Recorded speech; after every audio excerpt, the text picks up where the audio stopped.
So I have this gigantic hunk of foam to cut, which is the seat for the boys' shower. And you can see I started to cut it with a saw, and it's so big I just couldn't keep it straight. So I decided I needed to make a hot foam cutter. Well, you can actually make a hot foam cutter from stuff you have in your house.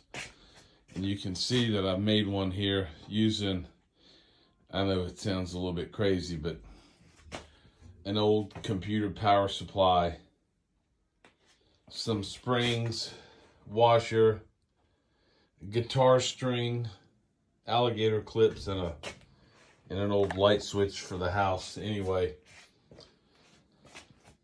there's certain resistance in this wire based on the gauge and the power supply.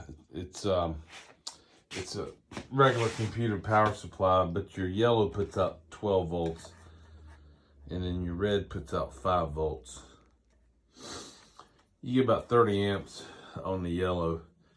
So you got to kind of figure out, based on the gauge of the wire, what the resistance of that wire is, and the length and the ohms, and then what size power supply you need, or how many watts or amps you need to push out. Anyway, it's a little bit complicated, but not as bad as you think. Anyway, so this is a deal that I built, and it's a foam cutting machine, and did it for about $5.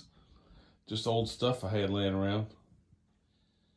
And we'll go on and show you a little bit later how everything works. Okay, I got the wire contraption part of it built. That's going to be the foam cutter. That's 22 gauge nichrome wire. And I just have to energize that.